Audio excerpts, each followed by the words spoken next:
Hello investors, thank you for joining me. My name is Michael from Deep Value Returns on Seeking Alpha. Today I want to talk about the EJF acquisition of Pagaya Technologies. So Pagaya is essentially saying that they're kind of close to what Upstart does. So I'm going to discuss what Pagaya does, what Upstart does. We're going to talk about the growth rates of Pagaya. Then we're going to talk about its profitability and how it compares with Upstart, and then we're going to talk about its valuation. So, a lot to get through. I'll jump right in. Okay, so the big idea here is that this SPAC is going to be growing. Once it merges the SPAC, it's going to be growing quite fast, and it's probably going to reach approximately 680 million in revenues in 2022, and it's growing at 60%, okay, year over year. So what does it actually do? Okay, so Pagaya is basically similar to Upstart. You probably heard about Upstart. Upstart helps you as a consumer get access to a loan, okay? The idea being that you get it really quick, so you use their technology and you're able to get instant approval of your loan. So even if you haven't got a FICO score because let's say you're too young or an immigrant or whatever, right? You haven't got that FICO score starting at, let's say, 700 or whatever, they're able to tell you whether you're going to default on the loan or not, okay? So for a bank, this is really great. They know that in the case of Upstart, the default rate of their customers is approximately 0.4%. So the likelihood of you defaulting on a loan if you've been approved by Upstart is very, very low.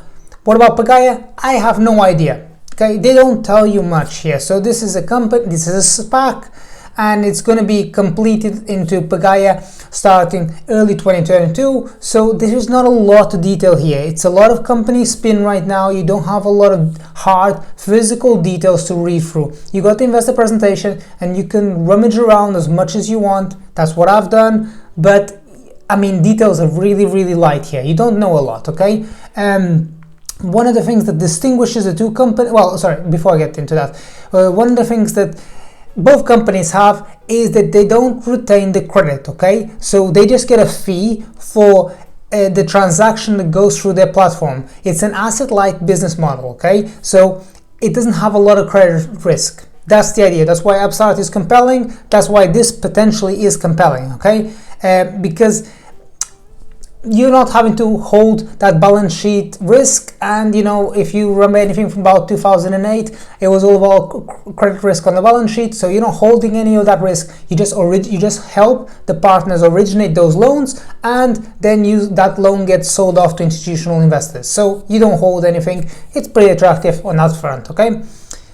Now here's one of the things that I want to highlight, okay? So Upstart here is on the right.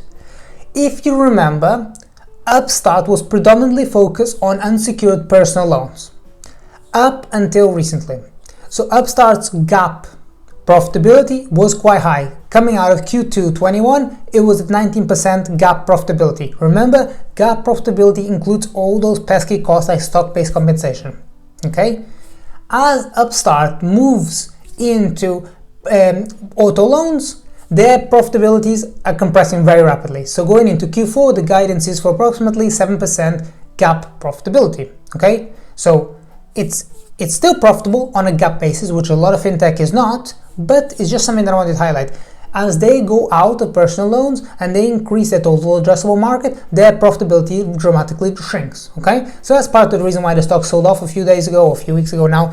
And I have absolutely no idea how Pagaya's exposure to different sectors are going to be like. How much are they going to be exposed to personal, to auto, to real estate, point of sale? I have absolutely no idea, and I have no idea of the profitability margins that they're going to derive from anything here. So it's kind of like a black box, and you're kind of having to take the idea that Upstart did well, therefore Pagaya may do well. That's the kind of general idea right now, because we don't have a lot of details, okay? The one thing I wanted to highlight is they talk about being adjusted profitable approximately 15% and going into approximately adjusted profitability of 16% next year for Pagaya. Now, how much of that is going to be GAAP profitability? If you think about it, right? So let's say that on gap profitability, once you add back stock-based compensation, is approximately 15% of revenues, you kind of reach an approximately break even. So it's not going to be anywhere near as profitable as Upstart. So it's not as profitable as Upstart, but it's growing faster. So those are the two things that you want to think about, okay? For now, everyone is very much about growth at any cost, so I don't think this is a problem right now, but at some point in the future, investors are going to want to know what is your clean, sustainable profitability going to look like, and it's difficult to know right now. It's difficult to get any kind of accurate financial model coming out of this. You're really taking management's spreadsheet calculations at face value and kind of assuming that they're more or less in the ballpark of right, but that's something that I want to highlight. Now, on the investor presentation, they talk about their market cap being approximately 9 billion. Now, this doesn't include approximately 250 million of warrants and options that are still to be invested. So it's difficult to know exactly how many shares outstanding will be. I've made an assumption that it's approximately 14 billion the market cap once everything is kind of added in, all the warrants and options and any other vested bits and bobs that get added in. So by my estimates, this means that the company is priced at approximately 21 times forward sales. Remember, this is not profitable. Remember that this is next year's 2022 revenues. So in the case of Upstart, just for comparison, it's priced at approximately 19 times forward sales, and it's already gap profitable, as you know. It's much bigger business. So Upstart is still doing terrifically well. It's much more profitable and it's cheaper. So everyone's saying that that Pagaya is dramatically cheaper than Upstart. I don't buy that. That is not how I see things. You may see things differently. Now, here's another thing. So some of the risks here, right? So predominantly the investment risk that investors are thinking about is that everything here is contingent on that growth rate. If that growth rate was to substantially decelerate, the multiple will rapidly compress, so the stock would sell off.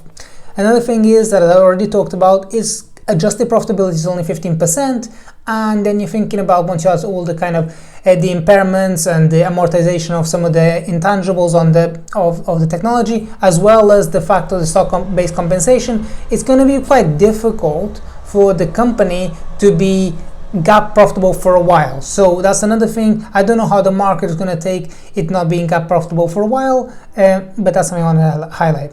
Lastly, if you've been investing in any SPAC in 2021, you've learned the lessons the hard way. SPACs, the sentiment will dramatically change on a heartbeat. Very few of the SPACs are actually trading close to or higher than when they came in via the SPAC. The one company that I know is Open Door Technologies, but aside from that, I think that's the exception. It probably is just about the same level anyway, but mostly all of them, HIMS or Bark, Original Bark, Skills. I mean, you could go through all these, like all of them are just basically just tank.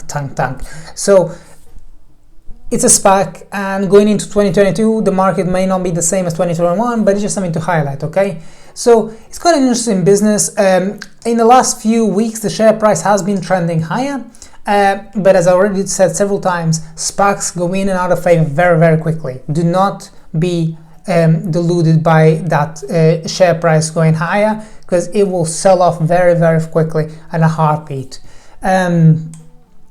Yeah, so that's pretty much all I wanted to highlight. If you want to find out what kind of stocks I'm interested in, don't forget to check out my marketplace called Deep Value Returns. I help you become a better investor. You're welcome to check out my 5-star reviews, see what other people said, start your due diligence there. And yeah, okay, thank you very much, and I hope to see you next time. Okay, bye.